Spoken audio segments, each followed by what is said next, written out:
buenas tardes.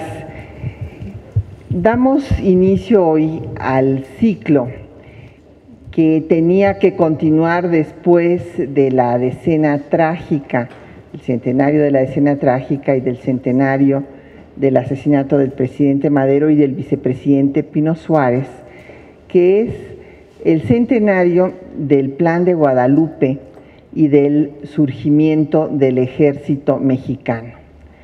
De hecho, en las 3 revoluciones más importantes que ha tenido nuestro país han surgido nuevos ejércitos. El ejército insurgente en la de independencia, el ejército liberal en la reforma juarista y el ejército constitucionalista que surge a partir del decreto que da el Congreso de Coahuila el 19 de febrero de hace 100 años, en el cual desconoce a Victoriano Huerta y faculta al gobernador Venustiano Carranza para que forme las Fuerzas Armadas que van a restablecer el orden constitucional. Y tenemos pues el gran gusto de que hoy quien ha sido el director de esta casa, el doctor Javier García Diego, presidente del Colegio de México, y quien es sin duda uno de los máximos especialistas en la Revolución Mexicana y en particular en Venustiano Carranza, nos dé la conferencia inaugural de este ciclo. Entonces, pues sin más, le cedemos la palabra al doctor Javier García Diego. Bienvenido, Javier. Iba yo a hablar, a tomar esto.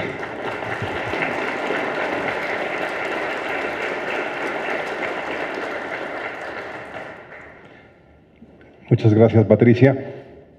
Gracias a ustedes. Hacen bien en ser leales al INERM. Es una institución que presta un enorme servicio en cuanto a difusión y discusión de la historia.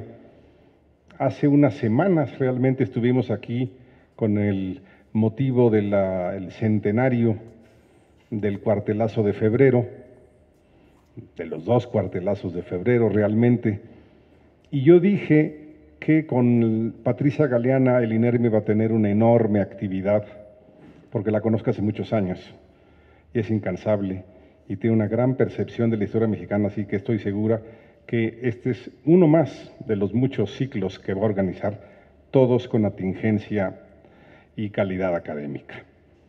Debo ofrecerles una disculpa.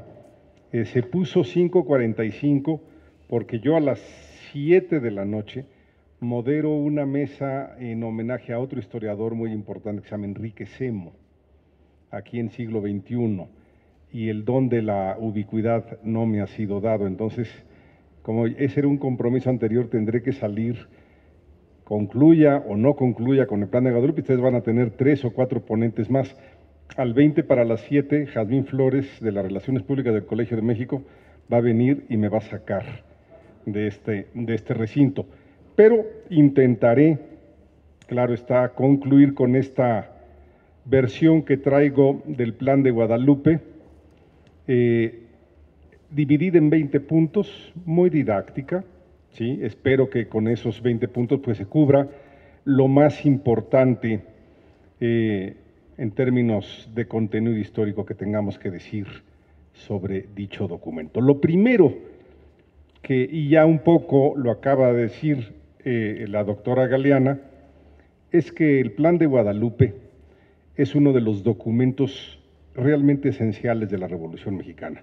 Hubo muchos planes, muchos documentos, pero a mi modo de ver, los más importantes son el Plan de San Luis, Madero, el Plan de Ayala, Zapata, la Constitución de 17, un gran documento programático, ¿no? El proyecto de país que querían los revolucionarios, y el Plan de Guadalupe. El Plan de Guadalupe no es el más sexy de los documentos de la Revolución Mexicana, no es ni radical, ni está dirigido en contra del imperialismo, ni en contra de ciertos sectores de la sociedad mexicana, pero es sin lugar a dudas uno de los documentos esenciales, repito, que definen a la Revolución Mexicana. Ese es el punto número 1 que traigo que compartir con ustedes. El punto número 2 dice que el Plan de Guadalupe es solamente parte de un proceso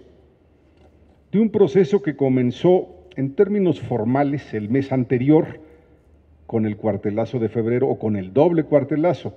Quienes estuvieron aquí con nosotros para las actividades de finales de febrero, recordarán que sostenemos, casi todos los ponentes ahí coincidimos en que uno es el cuartelazo de Bernardo Reyes y Félix Díaz fallido, fracasado, y otro el cuartelazo exitoso de Victoriano Huerta.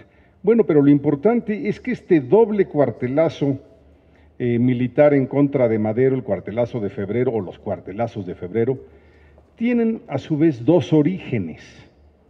Uno que hay que empezar ya a reconocer. No es suficiente culpar a Henry Lane Wilson o a Félix Díaz o a Victoriano Huerta. No dije que no sea correcto, dije no es suficiente, ¿sí? También tenemos que empezar a reconocer el fracaso del gobierno de Madero. Si no, vamos a seguir haciendo historia de bronce, historia oficial.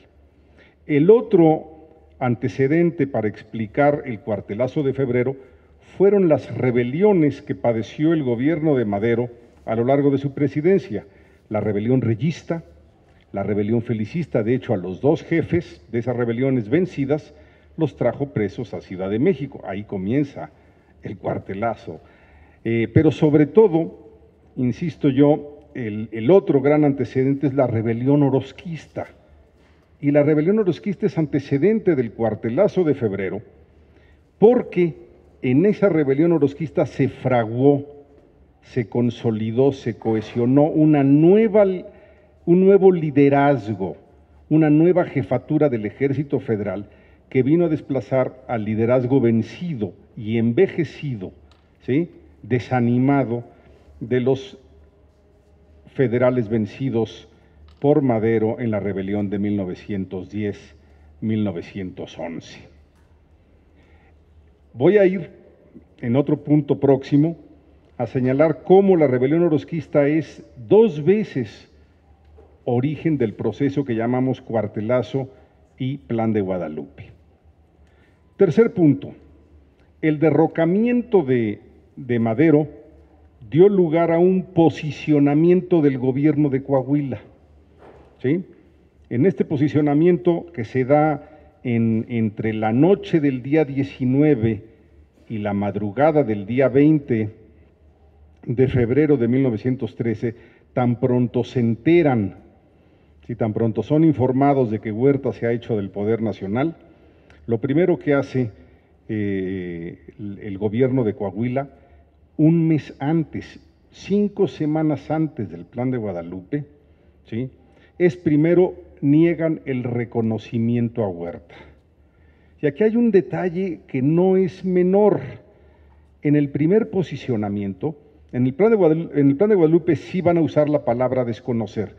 En el primer posicionamiento dicen no reconocemos, que no es lo mismo, porque desconocer significa haber reconocido antes.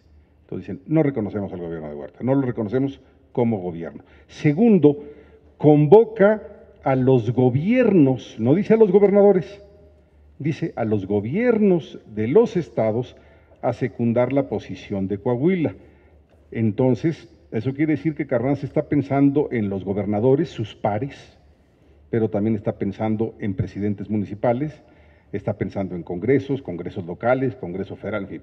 Él habla de los gobiernos del país, los llama a secundar y también llama, por eso dije que la rebelión orozquista es doblemente origen del proceso que llamamos cuartelazo de febrero y Plan de Guadalupe, porque apela, Carranza llama a que secunden su posición, dice, las fuerzas federales, entonces los soldados profesionales, auxiliares y rurales.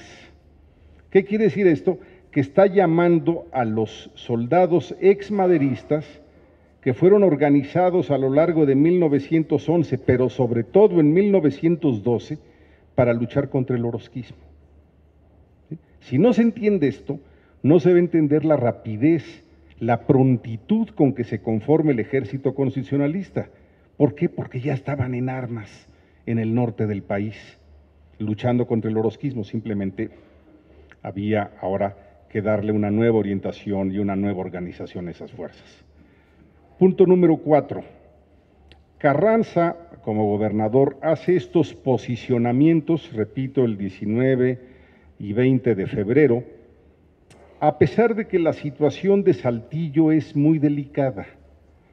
Él estaba, sí, en Palacio de Gobierno en Saltillo, población doblemente vulnerable, porque cerca de Saltillo estaba Monterrey, por un lado, a escasos 40 kilómetros, donde había un gran contingente de fuerzas federales, a su mando estaba un general Blázquez, pero también Torreón, con fácil acceso ferroviario a Saltillo, tenía un gran contingente de fuerzas federales. Ambas reconocieron inmediatamente a Huerta y entonces Saltillo, repito, se hizo doblemente vulnerable. Es más, yo diría triplemente vulnerable, porque Carranza contaba con muy pocas fuerzas propias en Saltillo. Un puñado de soldados a las órdenes de Pancho Cos. Las demás fuerzas auxiliares, irregulares y rurales de Coahuila estaban luchando contra el orosquismo en plazas distantes. De hecho, punto número 5, Carranza contaba con muchas fuerzas afines, ¿sí? Pero estas estaban dispersas y peleando a distancias considerables. En el norte de México todo es distancia considerable, ahí no hay nada cerca, todos son cientos de kilómetros.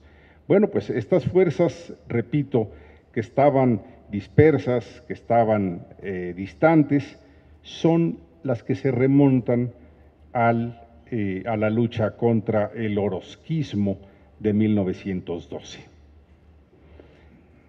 Punto número 6. ¿Cuáles serían las características fundamentales de estas fuerzas? ¿Sí? De estas fuerzas que vamos a llamar auxiliares, irregulares o rurales. ¿Sí? Primero que todo, en tanto que luchaban contra el orosquismo, eran defensoras del gobierno de Madero. O sea, hay que partir de eso. Esas fuerzas que estaban operando en la comarca lagunera, en la frontera entre Chihuahua y Coahuila, en la frontera entre Coahuila y Zacatecas, todas estas fuerzas eran defensoras del gobierno de Madero. Segundo, habían sido organizadas estas fuerzas por las autoridades locales, por las autoridades estatales. Su dependencia, aunque eran partidarias de Madero, no dependían de Madero, dependían del gobernador en turno, llámese Carranza, llámese Maytorena, Sonora, llámese Abraham González en Chihuahua y cualquier otro que ustedes quieran pensar, aunque estos eran los tres más importantes. Entonces, estas fuerzas, repito, fueron el origen del ejército constitucionalista. Si no entendemos esto, no vamos a entender, repito, la pronta respuesta, la capacidad de fuego de este ejército que pudo rápidamente controlar extensas zonas del norte de México. ¿Por qué? Porque tenían experiencia, porque tenían ya una organización previa, porque estaban armadas, porque tenían capacidad y porque tenían ya una cierta organización en relación propio, ¿sí?, al interior de esas fuerzas y en relación con las autoridades locales. Esto es, para mí, fundamentarlas. ¿Qué tenía que hacer en ese momento Carranza? Aunque todavía no estamos hablando del Plan de Guadalupe, había que integrarlas y había que darles un nuevo objetivo. ¿Cuál era el nuevo objetivo? Convertirlas de fuerzas antiorosquistas, defensoras de Madero, en fuerzas antihuertistas, defensoras de quien quede en la jefatura de esa lucha. Todavía no hay Plan de Guadalupe, ¿sí? Punto número 7. Inmediatamente después de que Huerta tomó el poder, se entablaron pláticas y negociaciones entre el nuevo gobierno, vamos a llamarle así, Huerta, su secretario de Gobernación, García Granados, y Carranza y gente del gobierno de Coahuila. Esto ha dado lugar a que Carranza haya sido cuestionado por varios historiadores. El hombre que pudo negociar, que intentó negociar con Huerta, se levantó contra Huerta porque no aceptaron sus condiciones.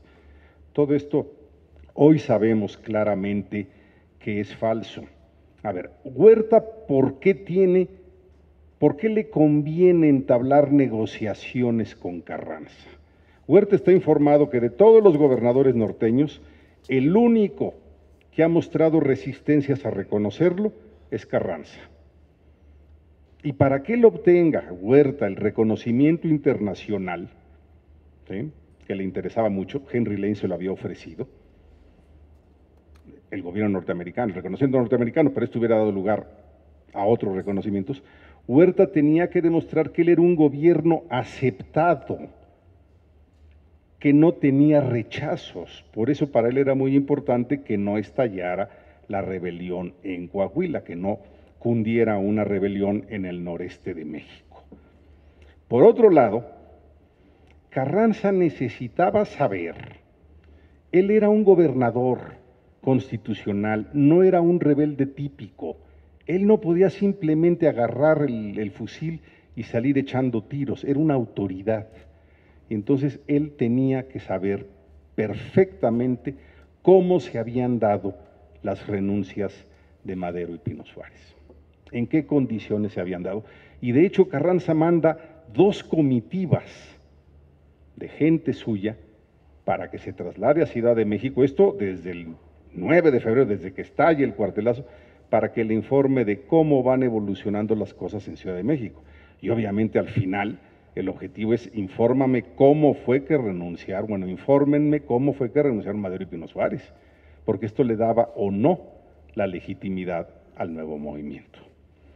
En el fondo, lo que Carranza también necesitaba era que las fuerzas estas que he mencionado, irregulares, auxiliares, rurales, organizadas por él, pero que estaban luchando en otras zonas del estado, por ejemplo Torreón, o en estados vecinos, regresaran rápidamente a Saltillo. Estas acusaciones de que Carranza estuvo a punto de negociar con Huerta se han desplomado porque hoy contamos con las informaciones de los 2 tipos de archivos. Por un lado, ¿sí?, entabla negociaciones con el secretario de Gobernación de Huerta, y por otro lado ya tenemos pruebas fehacientes de que a su gente, a su hermano Jesús, a Pablo González, ¿sí?, les dice concéntrense en Monclova porque otra vez ha comenzado la guerra. Entonces ya sabemos qué es lo que estaba haciendo Carranza: ganar tiempo para que sus fuerzas regresaran y el Saltillo fueran menos vulnerables, para que no murieran en el inicio del conflicto. Punto número 8. Asesinados Madero y Pino Suárez, ya no hay necesidad de pláticas. O sea, ¿qué sentido tiene una plática? ¿Cómo vas a informarte si las renuncias fueron o no legales, si fueron o no bajo presión, si Madero y Pino Suárez han sido asesinados? Entonces, en ese momento, Carranza abandona Saltillo, todavía no han llegado las fuerzas leales a él, abandona Saltillo y se va a la zona céntrica del estado, por Monclova, su zona, su región, Cuatro Ciénegas, ¿sí?, porque es una zona menos vulnerable en términos ferroviarios. Saltillo es vulnerable desde Torreón y desde Monterrey, no Monclova, no Cuatro Ciénegas. Entonces ahí se va Carranza, últimos días de febrero, primeros días de marzo, 1913. Aún no hay plan de Guadalupe, ¿sí? Algunos de estos soldados, fuerzas irregulares, auxiliares y rurales organizadas por el gobernador Carranza, repito, desde 1911 y 12, empiezan a hablar de crear un ejército con coahuilense, fíjense nada más, antes del ejército constitucionalista. Hay algunos documentos, sobre todo en el campamento de Pancho Cos, del general Francisco Cos, que estaba en Arteaga, que que habla ya del ejército coahuilense. Pero no.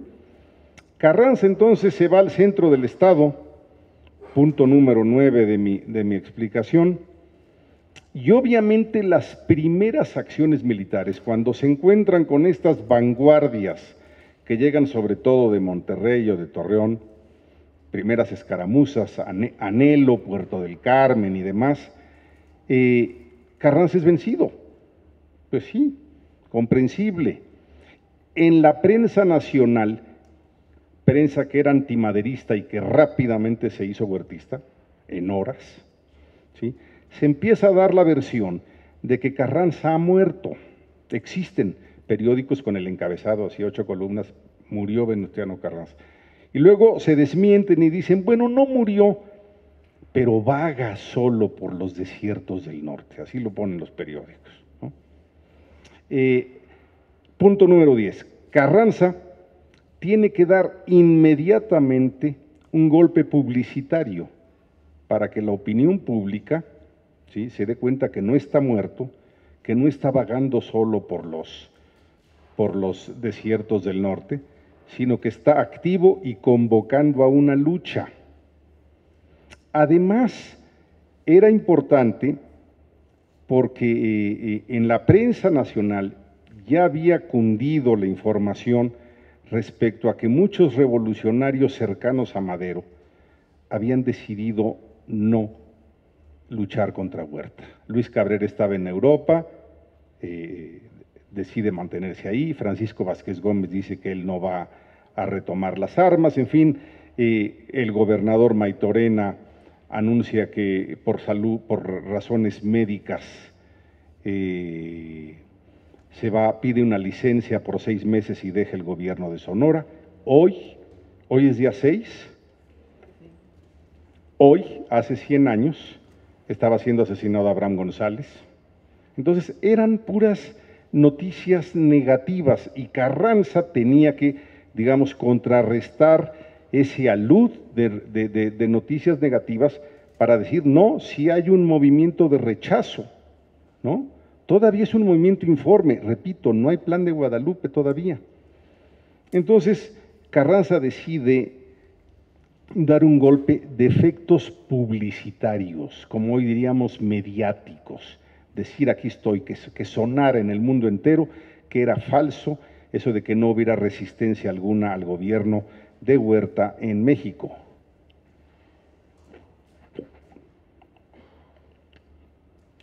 ¿Qué fue lo que decidió hacer Venustiano Carranza? Como gobernador de un estado, lo importante, lo comprensible, era intentar retomar su capital, porque cuando él abandonó Saltillo para irse al centro del estado, inmediatamente fue ocupada por fuerzas huertistas, ¿sí?, por un señor de apellido Caso López. Bueno, entonces lo que hace Carranza es intentar retomar su capital. Estamos hablando del 21 de marzo, ¿sí?, con las fuerzas de Jacinto Blas Treviño, más que muchas fuerzas, Treviño era jefe de su estado mayor, Francisco Cos, este general coahuilense de la zona de Arteaga, ya mencionado, el que hablaba de un ejército coahuilense, Lucio Blanco, ¿sí?, de un poblado también de la zona desértica de Coahuila, muy cercano a Cuatro Ciénegas, vecino de Cuatro Ciénegas, que se llama Nadadores el pueblo. No sé por qué se llama Nadadores, nunca ha habido una gota de agua en ese pueblo. Y el otro es Cesario Castro, estaba con él. Bueno, ellos son los que hacen el asalto a Saltillo. En conjunto no llevaban más de 700 hombres y obviamente fueron rechazados. Punto número 11. Esa derrota en Saltillo causó un enorme desánimo entre estas fuerzas. Además, la prensa inmediatamente dio la noticia: Carranza rechazado y se regresa a vagar solo por los desiertos del norte, ¿no? Entonces, había un riesgo de dispersión de estas fuerzas, ¿sí? La circular del 20 de febrero, aquella que se da cuando Madero es aprehendido y Huerta toma el poder, es una circular que no ha tenido eco. No hay gobernadores de estados que lo estén secundando, no hay congresos locales, muy pocos presidentes municipales. En Sonora, por ahí el de Cananea, que es Diegues, el de Guatabampo, que es Obregón, pero no se puede decir que ha tenido un gran eco esa famosa circular, ¿no? Aunque sí había tenido eco en las fuerzas auxiliares rurales e irregulares que estaban pues empezando a concentrarse. Entonces, punto número 12, sale rechazado Carranza con su gente de Saltillo y se regresa a la zona desértica. A la mitad del camino pernoctan en una hacienda llamada la Hacienda de Guadalupe. He de decirles que había muchas otras haciendas en el camino, es una zona de haciendas, ranchos grandotes, no eran haciendas de lujo, ¿no? Si uno va a la Hacienda de Guadalupe, pues se da cuenta que era un ranchote, eso es lo que era, considerablemente rústica, ¿no? Ahí llegan el día 25, pernoctan, a la mañana del 16 nos cuentan que tuvieron un almuerzo típico de la región, con cabrito y demás, y bueno, pues ya bien encabritados, en el sentido culinario del término, Carranza y su secretario discuten un plan que ya venían elaborando por varios días. Su secretario es Alfredo Breceda, nativo de Matamoros, Coahuila, no Matamoros, Tamaulipas, hay un Matamoros, Coahuila. Él era un contador y además había sido maderista. El boceto de documento que le presenta Breceda a don Venustiano lo rechaza y luego le dijo, anote, le voy a dictar. Y Carranza dicta la primera versión, digamos, que queda del Plan de Guadalupe. Es un documento muy corto, breve, es un documento, como decía yo, austero, es un documento legalista, pero es un documento que no tiene reclamos históricos, no condenan a la iglesia, a los hacendados, a los capitalistas, a las tiendas de raya, no, nada de eso. Tampoco es un documento que proponga grandes reformas sociales, ¿sí? Es un documento que simplemente, ahora sí dice desconocer a Huerta, y luego ya explicaron los redactores del plan que utilizaron el término desconocer porque ya había sido reconocido Huerta por muchas autoridades a las que ahora invitaban a desconocerlo, ¿sí? ¿Más o menos está clara la idea? Si no me explico bien, díganme. En este caso ya es desconocer porque el Congreso Federal, muchos gobiernos estatales ya lo habían reconocido, entonces desconozcámoslo. Ese es lo que dice el Plan de Guadalupe.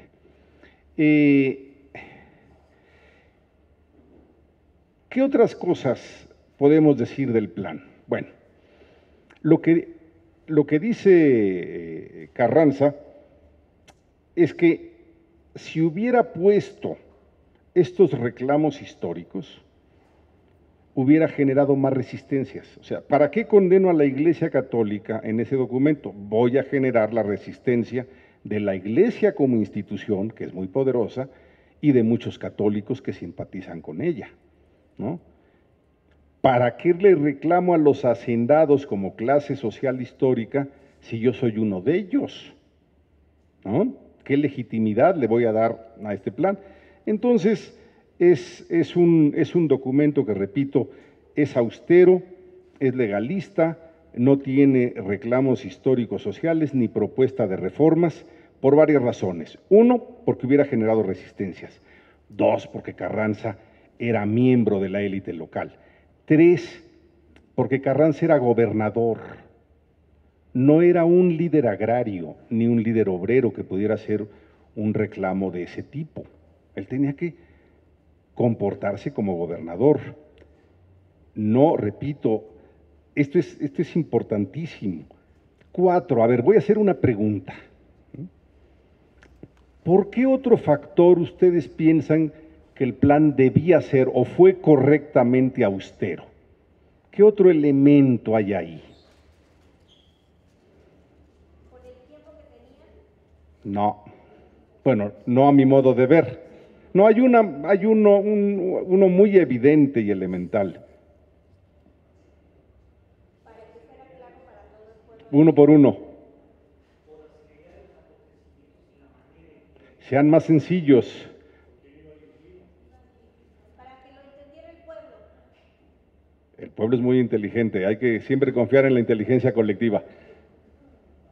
Porque estaba en la frontera con Estados Unidos y un plan radical, donde pusiera de reclamos todo los agravios que nos han hecho los Estados Unidos a lo largo de nuestra historia, le hubiera impedido el acceso a las armas y a las municiones. Entonces no menciona Estados Unidos y no dice este movimiento se va a financiar con las propiedades norteamericanas y vamos a expropiar a las... No menciona, ¿sí? Y hay un último elemento, yo estoy convencido. Hay gente que piensa que los políticos de los últimos años son los que inventaron esto de los efectos mediáticos. Yo estoy convencido de que no. Carranza va de regreso de Saltillo a la zona de Monclova y pernocta en Guadalupe. Pudo haber pernoctado, repito, en muchas otras haciendas. Redacta un plan y le pone el plan de Guadalupe, pudiéndole haber puesto plan de la dignidad nacional, de la restauración nacional, plan constitucionalista. ¿Por qué un hombre que nunca se caracterizó por ser religioso le pone plan de Guadalupe? Porque no hay nada más querido en este país, y lo digo yo que soy ateo, ¿sí?, que la Virgen de Guadalupe. O sea, ese nombre es un nombre bien recibido por la gente y la gente no va a olvidar que se llama Plan de Guadalupe. Es como hoy, por ejemplo, creo que por ahí circula algo que se llama Morena, no estoy muy enterado. Tiene el mismo objetivo, señores. ¿A quién se nos va a olvidar la Morena? Bueno, Carranza estaba pensando en estas cosas. Punto número 13. Después de elaborar este documento, Carranza con Breceda llaman a los jefes militares que los acompañaban para discutirles el plan. Carranza se los lee y se genera una gran discusión. De hecho, cunde el desorden, todos han comido ya cabrito, y tienen que poner a Lucio Blanco para que modere la discusión. Hay gente que está en contra, pocos, Aldo Baroni y Saldaña Galván, que insisten, no, este documento tiene que tener culpables, vamos a definir a los hacendados y vamos a reclamarle a Estados Unidos y a la Iglesia contenido social, ¿no? Y hay otros que son convencidos por Carranza de que el plan está bien así, Lucio Blanco, Ricot, Agustín Millán, Jacinto Treviño y Francisco J. Mújica, que estaba en el asunto. Punto número 14. Para no escindir al movimiento, Carranza se da cuenta que hay algunos de los jefes militares que están en esa reunión, en el comedor de la Hacienda de Guadalupe.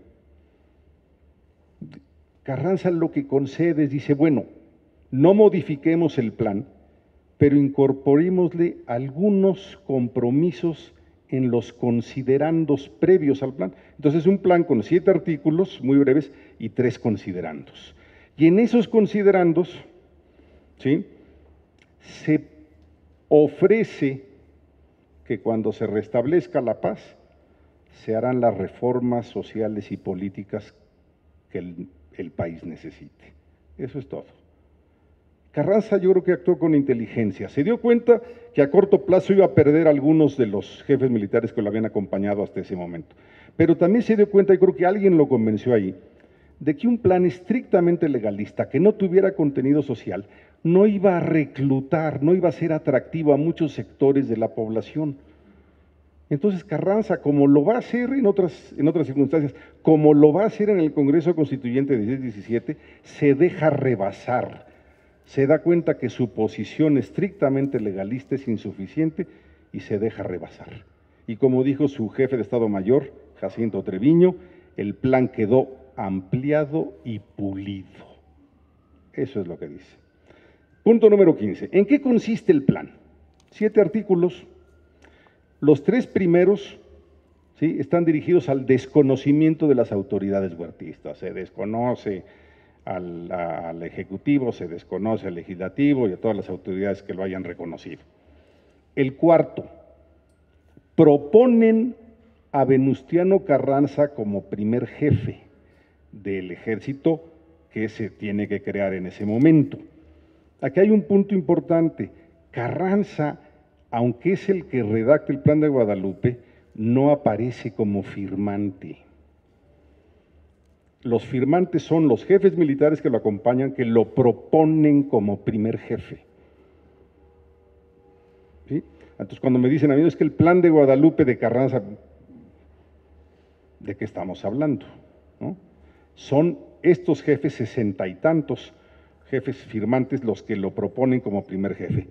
En el artículo 5 se dice que ese primer jefe del ejército constitucionalista que tienen que crear, que ya ahora sí se habla del ejército constitucionalista, se encargaría interinamente del Poder Ejecutivo al ocupar Ciudad de México.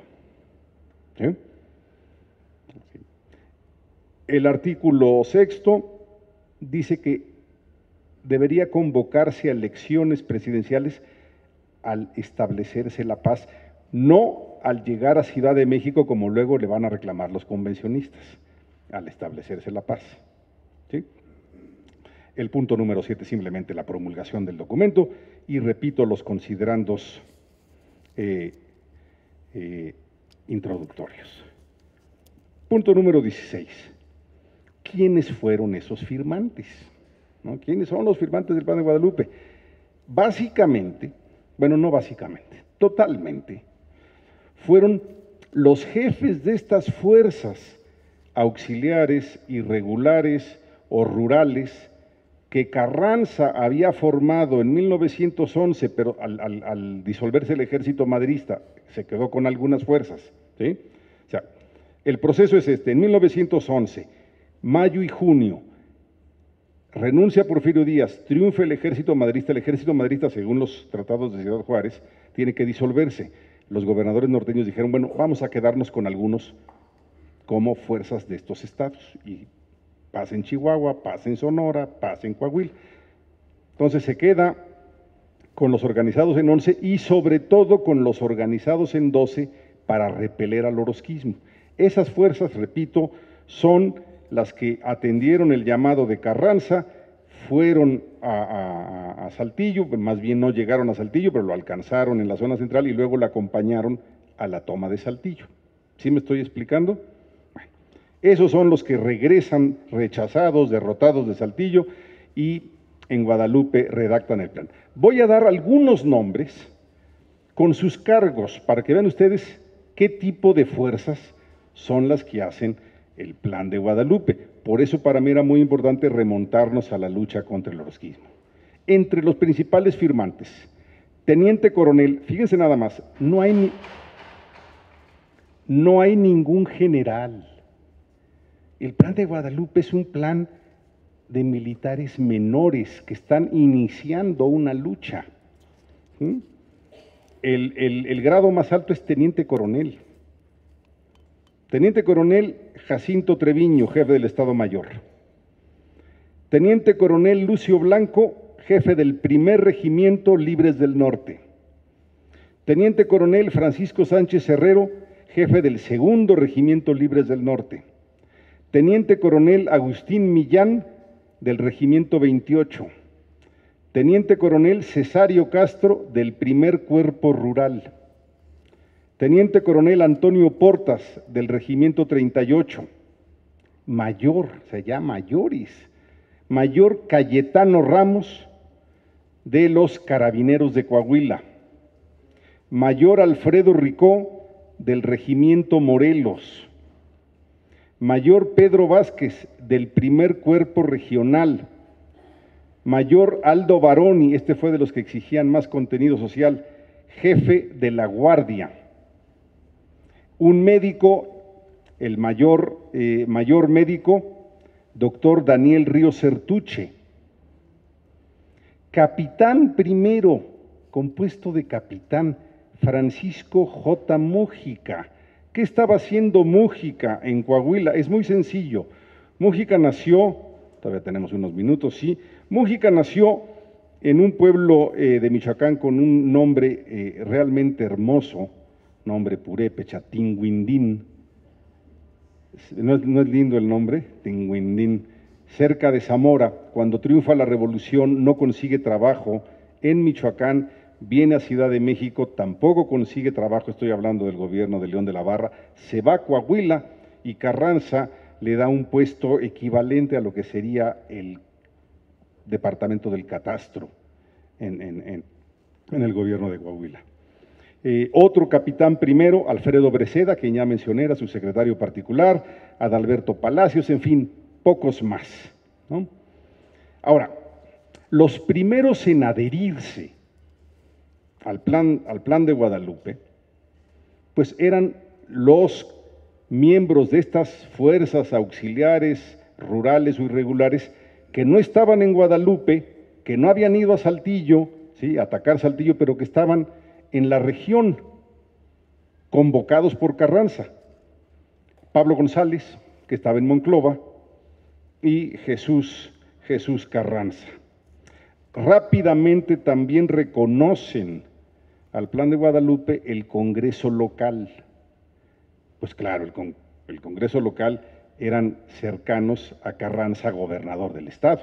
El Congreso, por cierto, cuando Carranza salió de Saltillo y se fue a la zona semidesértica, a la zona central del estado, el Congreso local se fue a Piedras Negras. Desde ahí manda su adhesión. En resumen, a ver, ¿qué estoy tratando de decir? Que el plan de Guadalupe, ¿sí?, es un plan en donde coahuilenses, empleados de Carranza, ¿sí?, su Congreso local, su jefe de Estado Mayor, el jefe del catastro, o empleados militares, fuerzas militares organizadas por él, lo nombran jefe. Hasta ese momento, plan de Guadalupe es Carranza ha sido nombrado primer jefe por sus subalternos, por sus empleados. ¿Qué legitimidad puede tener eso? ¿Sí? Muy poca. Punto número 17. Dice, para ser jefe, de verdad, primer jefe del ejército constitucionalista, pues no bastaba ser el jefe de sus empleados. Entonces, Carranza tenía que convertirse en primer jefe y para dar ese paso, o sea, consolidar su liderazgo, primero se tiene que convertir en jefe regional. Entonces, ¿cómo se convierte en jefe regional? Carranza sabe que cuenta con muy pocas fuerzas. ¿Sí? Repito, 700 atacaron Saltillo, luego se le juntaron Pablo González y Jesús Carranza, alcanzaban las 1000 fuerzas. Entonces, las atomiza y da dos argumentos, uno militar y otro económico. El militar es que no podemos arriesgarnos a que esta fuerza de 1000 hombres sea vencida en un solo combate por las fuerzas que nos van a llegar desde Monterrey y desde Torreón, ¿no? También dice que hay argumentos económicos. Es muy difícil mantener a una fuerza de 1000 hombres. Mejor la dividimos y unos se van a operar a Tamaulipas, otros se van a operar a Nuevo León, otros se van a operar a Zacatecas, algunos incluso a San Luis Potosí, ¿sí? Entonces, en el fondo, cierto, los argumentos económicos son válidos, los argumentos militares son comprensibles, pero había un argumento político. Al enviar gente suya, así, que le reportaban a él, que lo reconocían a él como jefe, que ya lo habían nombrado jefe en el plan de Guadalupe, los firmantes del plan de Guadalupe son enviados a los estados vecinos, y entonces Carranza puede decir, yo tengo gente mía, operando en Tamaulipas, en Nuevo León, en San Luis Potosí, en Durango y en Coahuila. Yo sí soy jefe regional. Ese es el punto central. También tienen un objetivo militar, que es cubrir Coahuila. Si tú pones fuerzas en la frontera entre Zacatecas y Coahuila, por la zona de Concepción del Oro, vas a impedir que llegue el ferrocarril fácilmente, ¿no? También es importante que te vayas hacia el este y conquistes Matamoros, porque es una frontera con Estados Unidos. En fin, hay una estrategia ahí militar, económica, pero sobre todo política, convertirse en jefe regional. Y así envió, fíjense nada más, a Lucio Blanco lo envió a Tamaulipas, pero con la consigna de que dejara gente suya a su paso por Nuevo León. El objetivo era Brownsville, era Matamoros.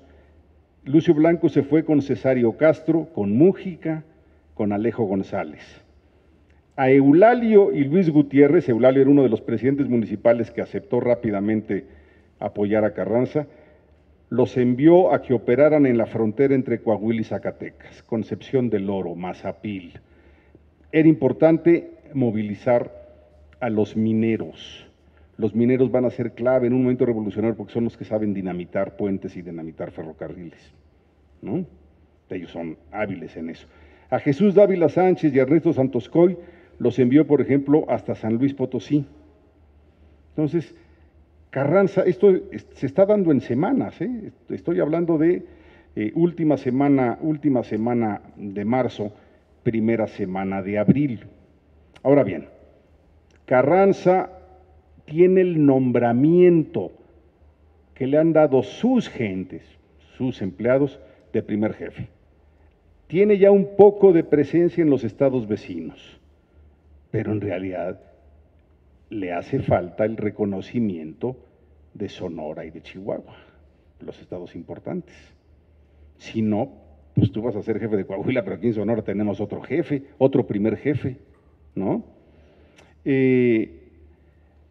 A Carranza lo va a favorecer enormemente en este proceso de consolidación del liderazgo las dudas de Maytorena, de que no quiso luchar contra Huerta y alegó estar mal de salud, pidió una licencia a la gobernatura de Sonora, y el asesinato de Abraham González. O sea, ya no hay ninguna autoridad en Sonora y en Chihuahua equivalente a la suya, gobernador de Coahuila, ¿sí? El gobernador de Chihuahua ha sido vilmente asesinado, el gobernador de Sonora dudó y pidió licencia, el único gobernador importante que queda en el norte es Coahuila. Siguiente paso es que te reconozcan, ¿sí?, los políticos de Sonora y de Coahuila. Entonces, esto es muy importante porque hay que ver el Plan de Guadalupe como un proceso que, repito, comienza en el Cuartelazo, pasa por Guadalupe y va a terminar en esta reunión, y con esto estoy casi por concluir, la reunión de Monclova, 18 de abril.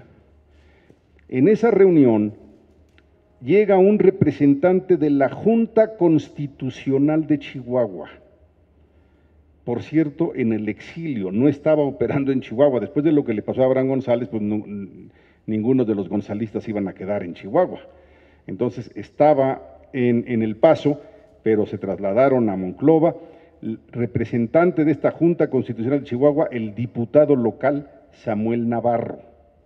Obviamente él no representa a Villa, que apenas ha penetrado al país y ha iniciado la lucha contra Huerta.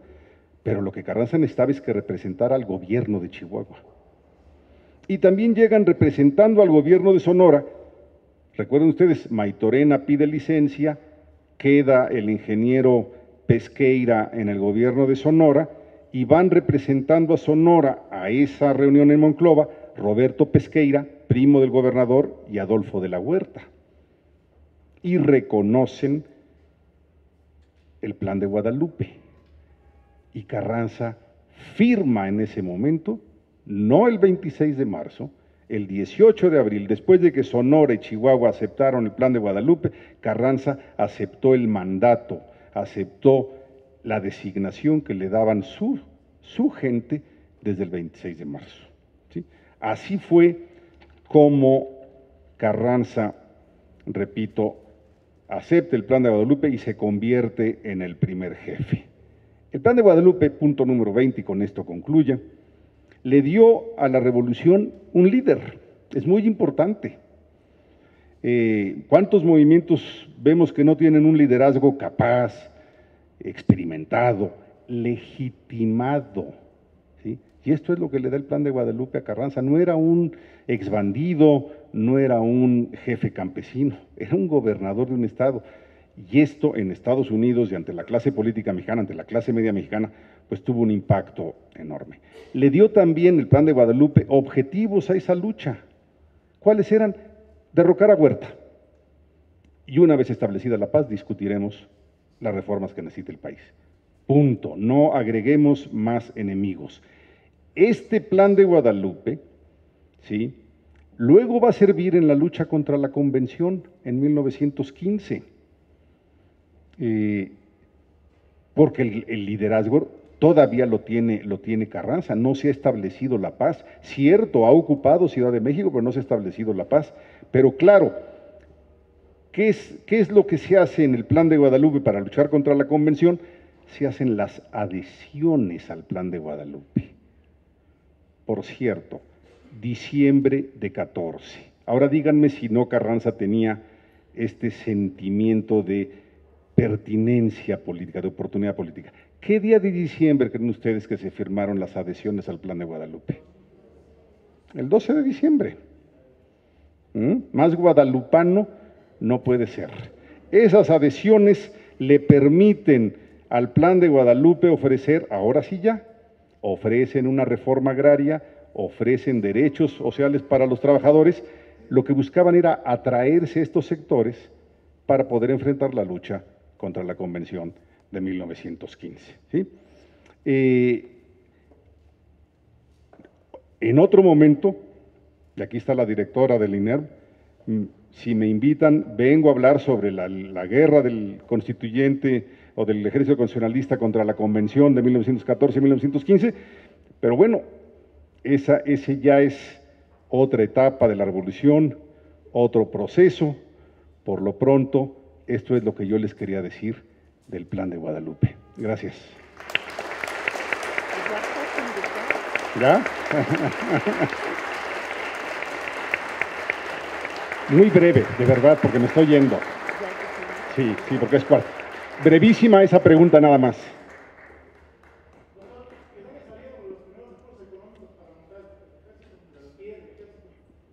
Es una pregunta muy pertinente. El ejército constitucionalista, y perdón, voy a ser muy rápido, no estoy esquivando la pregunta, es muy pertinente. El ejército constitucionalista tiene realmente tres componentes. El componente noreste, que es el componente Coahuila, el componente Chihuahua, ¿sí?, de la División del Norte, y el componente Sonora. En Sonora no hay presencia del Ejército Federal, ¿sí? No hay. Entonces ahí la economía no se destruye. Nunca hay un gobernador huertista en Sonora. Repito, a Maytorena lo sucede un gobernador constitucionalista. Entonces se sigue la vida normal, cobro de impuestos, claro que hay algunas afectaciones. En Chihuahua sí hay un enemigo, que es el gobierno huertista, que inmediatamente se alía con los hacendados del Rumbo, ¿sí?, los Terrazas. ¿Qué hace Villa? Que llega a las pocas semanas, financia su ejército, ¿sí?, de las confiscaciones que hace de ganado y de otras propiedades de estos hacendados. Las envía a Estados Unidos y se las regresan en dólares, en rifles y en municiones. ¿Qué hace Carranza? En donde sí hay conflagración y en donde él como gobernador no puede confiscar, y mucho menos confiscar propiedad de extranjeros, porque tiene a la frontera, que es el gran suministro de dólares, de armas y demás. Entonces, lo que hace Carranza es un financiamiento, emitir billetes, crea una deuda, es muy inflacionario, pero era la única manera de financiar sin entrar en contradicción o sin entrar en colisión con los propietarios y con Estados Unidos. Entonces, son tres formas de financiamiento. Dije, esos son los tres principales escenarios. Hay un cuarto escenario muy importante, que es el escenario zapatista. Ellos van por otro lado, no reconocen el Plan de Guadalupe, pero si quieren hacer preguntas sobre el ejército zapatista o la lucha zapatista, ahí está Felipe Ávila, los dejo con ustedes y yo por lo pronto me tengo que ir. Gracias.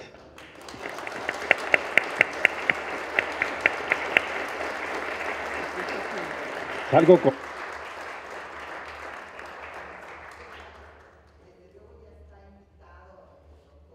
Regresar a lo que falta, ¿verdad? A la lucha del ejército constitucionalista contra la convención, y les invitamos a continuar en el ciclo.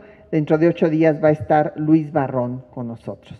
Muy buenas tardes y gracias. Al INER siempre acepto, y más si me invita Patricia Galeano. Este libro no lo regalo porque no lo tengo. Qué bueno.